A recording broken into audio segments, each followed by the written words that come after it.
Aujourd'hui je vous retrouve pour faire une vidéo un petit peu différente de ce que je fais habituellement parce que c'est une vidéo sur la première fois que je la fais. J'avais très envie de la faire l'année dernière et au final ça s'est pas fait, je sais pas pourquoi. J'ai envie de faire un petit peu comme certaines booktubeuses, notamment que je regarde anglophones, qui font des vidéos où elles lisent les livres préférés des autres booktubeurs qu'elles regardent. Et j'avais envie de faire un petit peu ce même genre de vidéo pour découvrir les coups de cœur des personnes que je regarde, notamment sur Booktube. Il y a également les personnes sur Instagram, mais je me suis dit qu'on va déjà se concentrer sur les personnes sur Booktube. Et si jamais j'ai réussi à lire tout ce que je vais vous présenter là, genre milieu d'année je ferai un petit bilan, et si jamais j'ai réussi à bien avancer, peut-être que je prendrai les coups de cœur également des personnes que j'adore suivre sur Instagram aussi. Donc je vais vous présenter pas mal de chroniqueurs livresques qui font des vidéos sur YouTube et qui ont déjà fait des vidéos top, ou alors certains j'ai suivi en fait leur coup de cœur tout au long de l'année et je sais qu'ils ont adoré les romans que je vais vous présenter, donc je me suis dit que j'allais pouvoir les découvrir en 2022. Je crois il y a 7 personnes différentes dont je vais citer un petit peu les coups de cœur dans cette vidéo.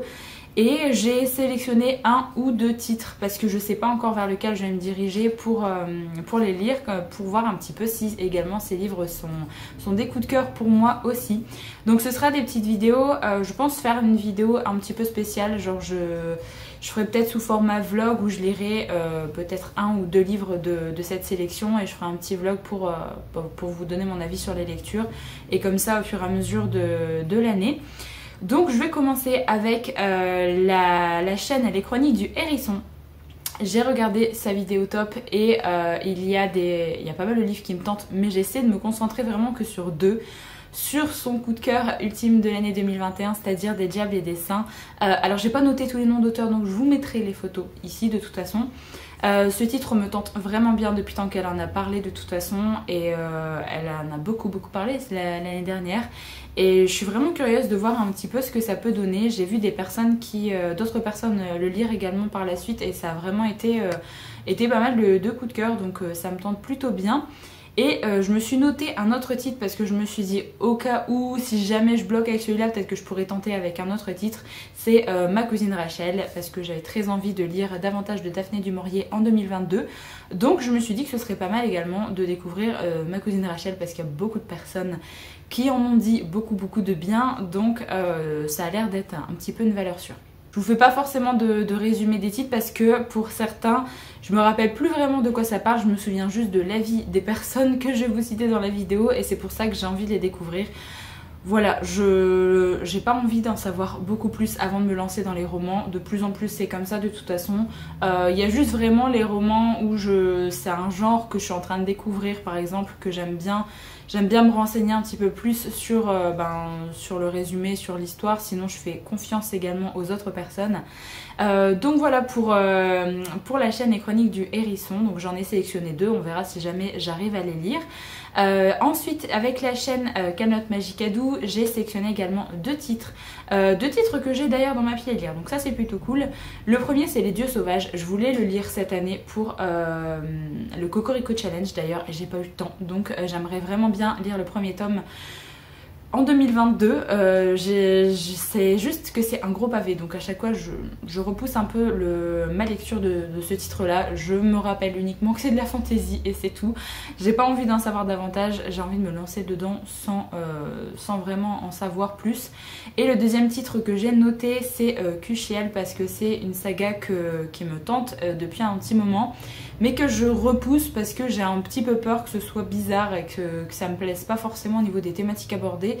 Et l'avis de Camelot et également de Richesse de Fantaisie sur Instagram m'a conforté dans l'idée que voilà, ça allait potentiellement me plaire quand même, qu'il y avait quand même un bel univers, oui, qui a été créé dans ce roman. Donc on verra bien ce que ça donne. Je me suis notée, et de toute façon je l'ai également dans ma pile à lire, j'ai le premier tome. Donc voilà, j'ai vraiment les 2 pour pouvoir les tester et voir si j'aime bien ou pas. La troisième chaîne que je vais citer, c'est la chaîne de Madame Errance qui a repris les vidéos très récemment et je suis vraiment très contente d'ailleurs. N'hésitez pas à aller voir sa chaîne si jamais vous la connaissez pas. Elle était principalement sur Instagram et après elle avait fait des vidéos sur YouTube. Elle a fait une pause pour raison personnelle, elle explique ça sur sa chaîne si jamais vous voulez aller voir. Et là du coup elle a fait sa vidéo un petit peu bilan avec ses meilleures lectures de 2021 et elle a présenté le 4e tome de la saga Un palais d'épines et de roses. Donc je me suis dit que forcément j'allais le lire parce que c'est un titre qui me tente beaucoup, donc j'ai pris celui-là dans sa sélection. Il y en a d'autres également qui me tentaient, mais je me suis dit que j'allais être raisonnable et j'allais essayer de...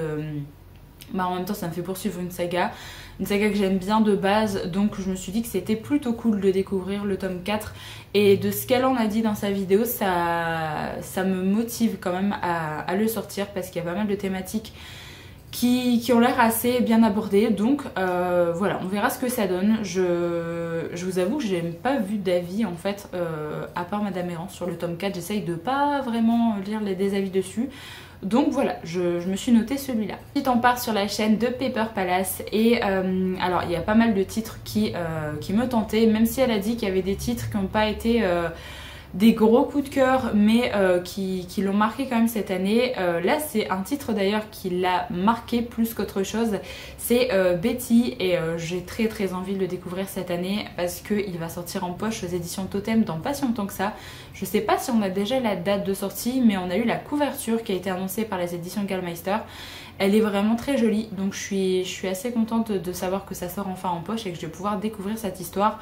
Je sais que c'est une histoire pas facile, je sais que c'est une histoire qui peut prendre aux tripes, mais j'ai bien envie d'une lecture assez poignante et j'ai tellement vu de personnes parler de ce livre-là que j'ai bien envie de le découvrir également par moi-même. Pour la chaîne de Cornelius, j'ai sélectionné 2 romans graphiques. Je trouve que ça le représente plutôt bien parce qu'il lit pas mal de graphiques. Hésité, mais j'ai retenu 20th Century Boys. Il a lu le premier tome, je sais plus s'il a lu la suite. C'est un titre, franchement je me serais pas forcément arrêtée dessus en librairie parce que au niveau style de dessin, c'est pas forcément ce que j'aime bien, mais il en a tellement bien parlé que forcément ça m'a hypé. Donc je pense me laisser tenter par le premier tome pour voir ce que ça donne. Ou alors je crois qu'il en a pas encore parlé en vidéo. Mais moi je l'ai vu sur Goodreads, il a mis 5 étoiles pour cette lecture là. Et il y a également Pepper Palace qui en a parlé également dans sa vidéo top. Donc je me suis dit, bon au pire je pourrais le caser soit pour les tops de Pepper Palace ou de Cornelius. C'est la dernière BD de Timothée Le Boucher avec 47 cordes. J'avais lu Tous ces jours qui disparaissent, je crois que c'est ça le titre. J'avais vraiment adoré. Et là du coup il y a son dernier roman son dernier roman graphique qui est sorti, donc c'est 47 cordes et c'est une première partie, il va y avoir une suite. Et franchement au vu de l'histoire, au vu de ce qu'en a dit également Pepper Palace, ça me tente plutôt bien. Donc je me suis dit que j'allais me mettre également ce titre là pour potentiellement le découvrir cette année. Pour la chaîne Le Souffle des mots, j'ai décidé de mettre un titre qui sort vraiment de ce que j'ai l'habitude de lire. De toute façon dans ces tops il y a très peu de livres que j'ai déjà lus je crois, et c'est beaucoup de genres que je ne lis pas ou très peu, et il y a un titre qui me tente plutôt bien parce que c'est une auteure francophone que je n'ai jamais lu et je me suis dit que là on partait sur un contemporain si je dis pas de bêtises. C'est En équilibre de Morgane Maucombe. Donc j'ai vraiment beaucoup entendu parler de cette autrice. C'est une autrice qui est assez jeune d'ailleurs et qui a fait d'autres romans auparavant que je n'ai pas lus. Moi je les ai vus énormément passer, mais celui-là a l'air plutôt pas mal. Ça me correspond mieux par rapport à ce que je peux aimer dans des romans. Donc ça va me sortir un petit peu de mes habitudes de lecture, mais je me suis dit que c'était que ça allait être plutôt cool. Donc je me suis noté celui-là et on verra bien si j'aime bien ou pas. La dernière chaîne que je voulais citer dans cette vidéo, c'est la chaîne de Karine Kelly, et dans son top, alors elle a sorti que la première partie, mais il y a déjà un livre qui me tente beaucoup, c'est Le sang et la cendre de Jennifer Armentrout, parce que c'est un roman que j'ai vu énormément passer, c'est une saga coup de cœur pour pas mal d'anglophones que je suis, donc j'ai bien envie de la découvrir. En plus Jennifer Armentrout, j'aime beaucoup ce qu'elle peut faire avec Covenant, avec Lux, donc je me suis dit que ce serait quand même quasiment sûr que j'aime bien ce titre là. Là on part plus sur de la fantasy plutôt que du fantastique il me semble, et j'ai déjà vu passer de très bons avis en VF aussi, donc je me suis noté celui-là, et si jamais je vois dans sa partie 2 qu'il y a d'autres titres qui m'intéressent, je me rajouterai ça aussi dans cette petite liste à découvrir. Mais pour l'instant je vais déjà m'arrêter là, ça fait déjà pas mal de titres. Si jamais j'arrive à lire un titre de chaque personne, ça fait déjà 7 livres à lire, ce qui est plutôt pas mal. Donc voilà, après il y en a que j'ai déjà en ma possession, donc ça m'aide aussi pour les découvrir prochainement.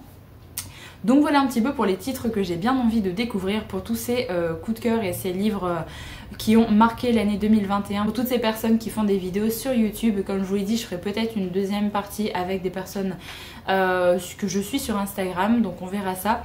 Mais j'avais très envie de faire cette vidéo parce que c'est une vidéo que j'aime bien regarder sur les chaînes anglophones, donc je me suis dit que ce serait cool de la faire également par moi-même. Et j'espère aussi avoir des coups de cœur pour tous les livres que je vous ai présentés dans cette vidéo. Donc voilà, j'en ai terminé avec cette vidéo, j'espère qu'elle vous a plu. N'hésitez pas à me dire dans les commentaires si jamais vous avez lu un des titres que je vous ai présenté et ce que vous en avez pensé. Je vous retrouve très bientôt pour une prochaine vidéo, donc j'espère que la vidéo vous a plu et moi je vous dis à la prochaine.